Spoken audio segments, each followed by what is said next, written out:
Je suis d'accord avec vous, c'est peut-être un petit peu beaucoup, peut-être même un petit peu trop. On passe du rien au tout, du tout au tout, du tout au rien. En tout cas, beaucoup de changements. On va avoir une vidéo très intéressante aujourd'hui, mais on va revenir sur tout ça un peu plus tard. Je vais d'abord débriefer ce qui s'est passé un petit peu dans cette présentation, car oui, aujourd'hui, présentation de la nouvelle écurie VR46, nouveau pilote, nouveau sponsor, nouvelle couleur, beaucoup de choses à dire, donc c'est parti. Et pour la troisième présentation de cette saison 2024, nouvelle écurie, cette fois-ci c'est au tour de la VR46 de présenter son équipe et on a eu encore une fois un show assez différent de ce qu'on a eu avant. Le premier, musique, danse, avec beaucoup de lumière, beaucoup trop en fait, beaucoup de choses. Après, on a eu un truc beaucoup plus sérieux, beaucoup plus corporate, avec Ducati qui présente sa marque et tout ce qu'il y a autour. Et maintenant, on passe à un truc un peu plus détendu, un peu plus détendu, mais différent. On était plus sur un talk show, on était plus sur quelque chose comme on peut voir en stream. On était sur Popcorn en fait, sur Popcorn, c'était Domingo qui présentait tout simplement la nouvelle écurie. Donc voilà, on a eu l'apparition bien sûr de Valentino Rossi, qui n'était pas vraiment le personnage principal, mais qui a quand même été là. Puis de toute manière, il ramène du monde, c'est la figure emblématique de cette écurie. Voilà, on passe une bonne journée forcément quand on voit Rossi quelque part faire quelque chose. Donc Valentino Rossi, les team managers, les teams principaux, tout le monde est venu donner son petit mot. Le nouveau sponsor Pertamina qui signe un contrat longue durée avec la VR46 en MotoGP. Donc beaucoup de choses se sont passées, c'était intéressant, on a pu entendre aussi les pilotes. Donc voilà, tout le monde a un petit peu parlé, comme d'habitude, comme dans les autres présentations. Il fallait ça avant de révéler cette nouvelle moto, ces nouvelles couleurs pour 2023. Donc on a eu pas mal de choses, des petites vidéos, des petites choses comme ça.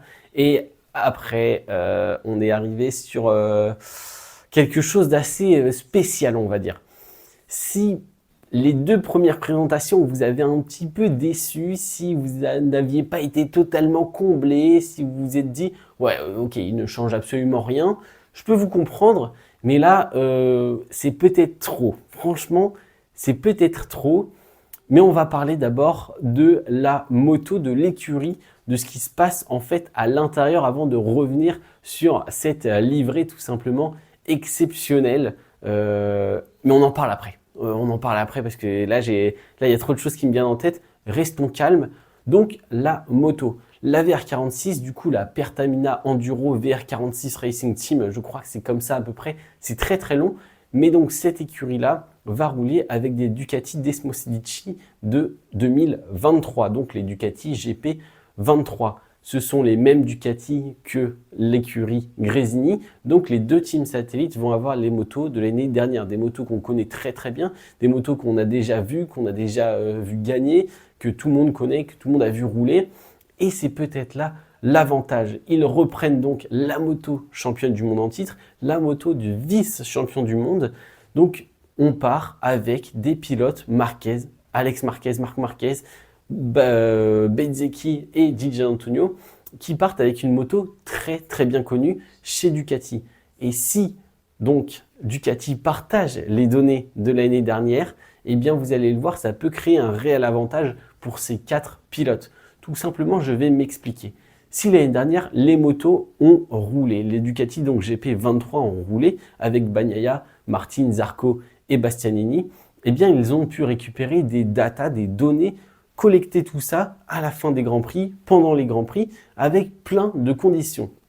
Si par exemple au Qatar, on a vu que ces pneus-là fonctionnaient dans ces conditions-là, et bien toutes ces données, avec ces réglages, tout ça, tout ce qui a été fait durant le week-end, eh bien elles peuvent être transférées en tout cas dans les écuries d'aujourd'hui. En tout cas, ils peuvent retrouver les différents réglages qui ont été faits, dans quelles conditions.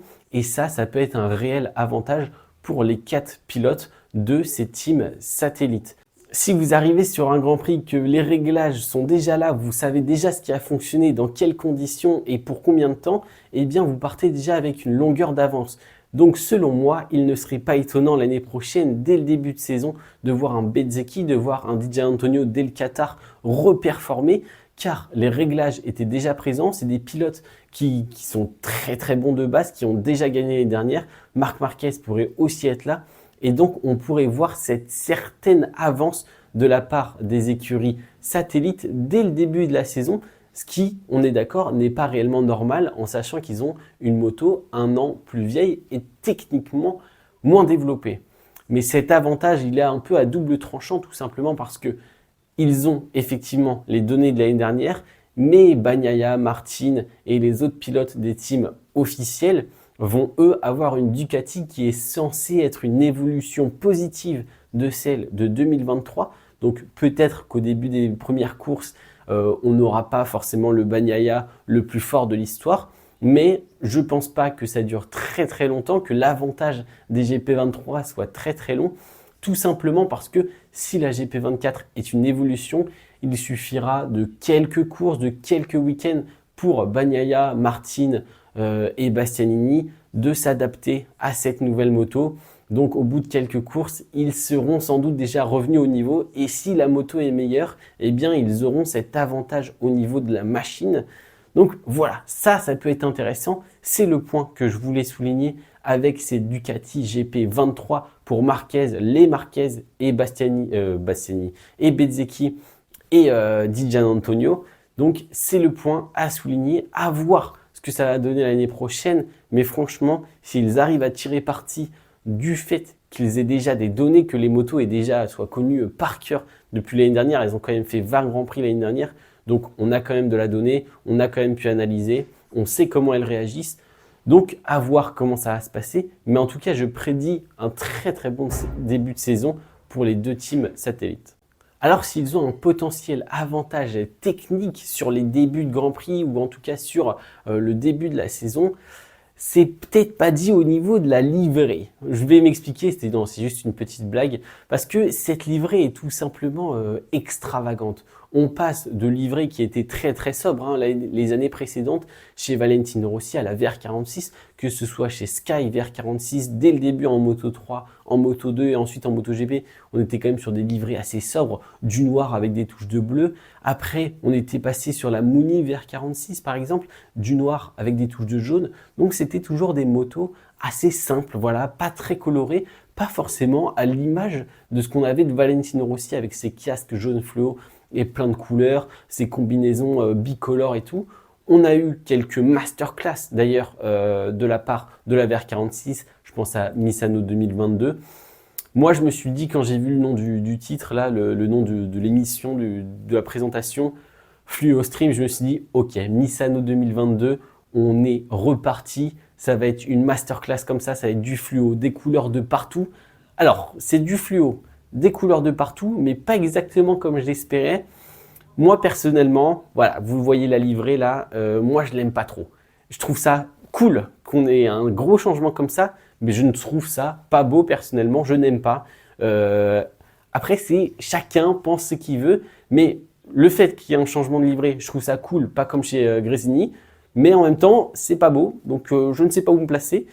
Voilà, beaucoup de jaune face avant, toute jaune fluo. Après, on a ce dégradé hein, tout simplement du jaune fluo vers le blanc. Et on a, en fait, ce que j'aime pas trop, c'est tous ces stickers de couleurs, tous ces sponsors qui viennent s'ajouter, tac, tac, tac, tac. Il y en a partout, le rouge sur les ailerons arrière, le noir sur les ailerons arrière. Enfin, bref, il y a beaucoup trop de couleurs partout. Il y a du bleu, il y a du rouge sur les côtés. On s'y perd et ça, je trouve, dénature un petit peu tout. Ils auraient peut-être dû essayer de jouer avec le blanc, le jaune, mais là, ça aurait peut-être fait justement une moto trop blanche, trop jaune, trop pimpante. Enfin bref, je ne sais pas trop quoi en penser. En tout cas, gros changement au niveau de la livrée. Bon, le côté technique, la forme de la moto, il n'y a rien qui change. Hein. Comme chez Gresini, c'est la moto de l'année dernière tout simplement. Donc voilà. Par contre, on a un petit problème. S'ils sont jaune fluo, le jaune fluo, ça attire l'œil. En fait, les couleurs fluo, les couleurs flashy comme ça attire l'œil. C'est pour ça que certains gardiens, par exemple de foot, gardiens de hand, ont des maillots très très colorés, tout simplement parce que ça attire l'œil et en fait, ça attire votre tir. Par exemple, si vous faites du hand, du foot, ça va attirer votre tir, votre regard vers le gardien et plus de chances pour le gardien de l'arrêter. Donc là, on va voir si ça attire les autres pilotes dans la moto. Si les deux pilotes y tombent dès les premiers Grands Prix parce qu'il y a quelqu'un qui leur fonce dedans, voilà, la théorie elle est vérifiée et donc il faut peut-être enlever le fluo et laisser un petit peu de noir ou remettre un peu de bleu foncé. Je ne sais pas. En tout cas, voilà pour cette petite, on va dire, analyse de cette nouvelle écurie. Pas grand-chose à dire sur le plan technique, encore une fois, parce que tout simplement, eh bien, il n'y a rien. C'est la moto de l'année dernière. C'est une moto, on sait, qui fonctionne très très fort. Donc, on en attend beaucoup de la part de Bezzecchi, de Di Giannantonio. Je pense qu'il nous réserve une très très belle saison. Bezzecchi, je le vois très très fort. Franchement, il a fait des très bonnes choses à la fin de la saison dernière. Il a très très bien commencé la saison.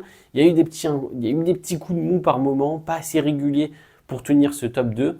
Mais en tout cas, largement au-dessus de Brad Binder ou de Johann Zarco. Donc clairement, là, on va voir s'il se rapproche un petit peu des leaders. Mais je pense que ça va être le cas. Donc Bezzecchi, j'attends beaucoup de sa part. Di Giannantonio, par contre, je ne sais pas à quoi m'attendre. Je ne sais pas si l'année dernière, c'était pas un coup de chance, parce qu'il a réitéré quand même les bons résultats plusieurs fois de suite. Donc c'était pas un coup de chance, mais je ne sais pas si le changement d'écurie, tout ça, il avait peut-être commencé à prendre ses marques. On va voir ce que ça donne, mais là j'ai vraiment pas trop d'indications. Faites vos pronostics sur les résultats de ces deux pilotes pour la saison prochaine en MotoGP. Et dites-moi aussi, ça m'intéresse, est-ce que vous pensez qu'on aura une autre livrée aussi folle que celle-ci? Bon, belle, j'espère qu'on aura des livrées aussi belles, voire plus belles, parce que sinon ça va être une grille assez catastrophique.